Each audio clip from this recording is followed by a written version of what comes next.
Dear students, अस्सलाम वालेकुम। मैं हूं प्रोफेसर एजाज सियाल। आज हम फर्स्ट ईयर क्लास की फिजिक्स का unit number 1 physics and environment का न्यूमेरिकल नंबर 3 करने जा रहे हैं। An aeroplane travel at 850 kilometre per hour, how long does it take to travel 1.00 kilometre.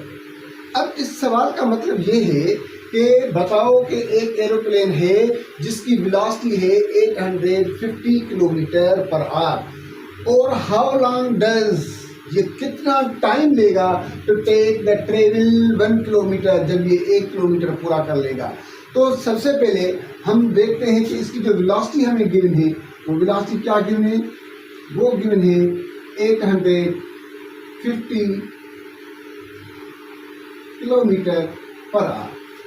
अब इसकी जो वेलोसिटी दी गई है वो दी गई है किलोमीटर पर आवर में, और हमें पता है कि हम जब भी कोई प्रॉब्लम करते हैं तो वो ऐसा सिस्टम के मुताबिक करते हैं, और ऐसा सिस्टम में हम जो यूनिट करेंगे किलोमीटर नहीं बल्कि मीटर यूज़ करेंगे, और आर नहीं, उसकी जगह सेकंड यूज़ करेंगे। तो सबसे पहले तो हम इसको कन्वर्ट करेंगे मीटर पर सेकंड में। तो कन्वर्ट करने के लिए हम क्या करेंगे, बी को हमने वही सेम रखा, 800 किलोमीटर की जगह क्या रखेंगे, 1000 मीटर, क्योंकि 1 किलोमीटर के अंदर जो मीटर होते हैं वो 1000 होते हैं।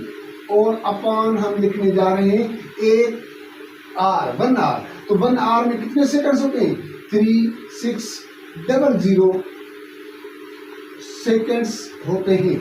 तो अब हम क्या करेंगे, ये 2 0 में कट जाएंगे, तो बाकी क्या बचेगा, v इज इक्वल 850, एक ये 0 बच गया, और अपान हम लिखेंगे 36, यूनिट बनाएंगे मीटर पर सेकंड। जब इसको हम सॉल्व करेंगे तो इसका आंसर हो जाएगा 236.11 मीटर पर सेकंड। तो ये कन्वर्ट हो गया है इसमें मीटर पर सेकंड में। अब ये कहता है जब इसकी इतनी वेलोसिटी है तो 1 किलोमीटर डिस्टेंस कवर करने के बाद बताओ कि इसको टाइम क्या लगेगा।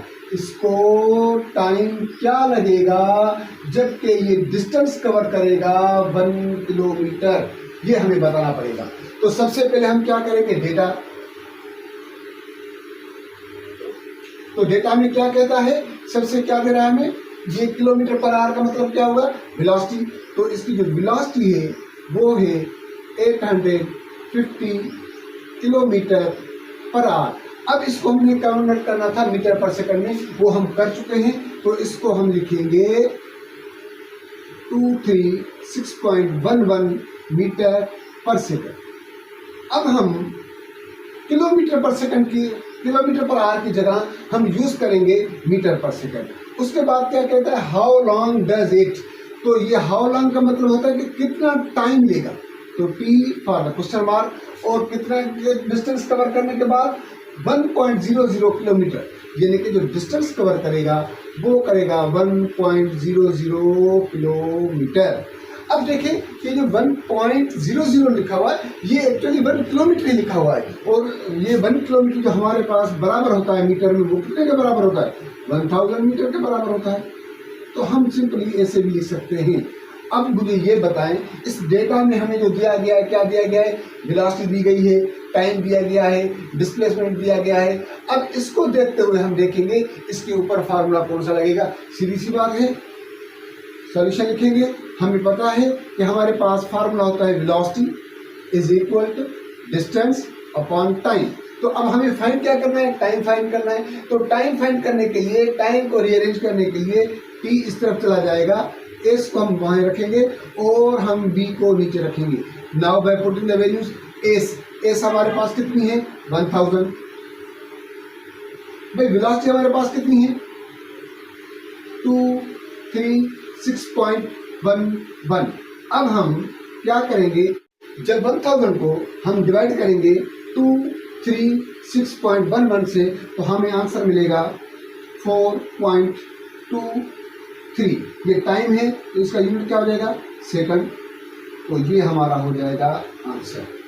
अब हमने क्या किया इसमें, हमने इसमें ऐसे किया है कि किलोमीटर को हमने डिवाइड किया है मीटर, कन्वर्ट किया है मीटर में, और आर को हमने कन्वर्ट किया है सेकंड में, मगर हम इसको फाइनल में भी कर सकते हैं। ये कैसे करेंगे सेकंड मेथड में? सबसे पहले हम निकालेंगे डेटा। डेटा में क्या है कि भाई वेलोसिटी है, कितनी वेलोसिटी है? वो है 850 किलोमीटर पर आवर। और उसके बाद टाइम क्या करना है, हमें फाइंड करना है। डिस्टेंस दिया गया है 1.00 किलोमीटर। अब इसके ऊपर हम फार्मूला वही लगाएंगे जो ये वाला था, तो v is equal to S upon T. अब टी हम इस तरफ ले जाएंगे तो क्या बनेगा? एस अपॉन बनेगा v। तो टी इज इक्वल, एस हमें कितना था? 1 किलोमीटर। वेलोसिटी कितनी दी है? 850। जब हम 1 को हम डिवाइड करेंगे 850 से तो फिर देखते हैं आंसर क्या आता है। 1 को डिवाइड करेंगे 850 से तो हमें आंसर मिल रहा है 0.001176। मगर ये किस में होगा? आर्स में होगा। अब हम इस आर को क्या करेंगे? 0.001176। 1 आर का मतलब क्या होगा? 3600 सेकंड हो जाएगा इसका आंसर। तो अब t इज इक्वल, जब इसको हम इससे मल्टीप्लाई करेंगे फिर देखते हैं क्या आंसर आता है। 0.001176 को मल्टीप्लाई करेंगे 3600 से तो सेम ही आंसर आएगा हमें। वो हमारा आंसर आ रहा है 4.23 सेकंड्स। तो दोनों तरीके हैं, हम किसी भी मेथड से कर सकते हैं। इन बोथ केसेस जो आंसर होगा वो सेम होगा। It is hope that you will be clear.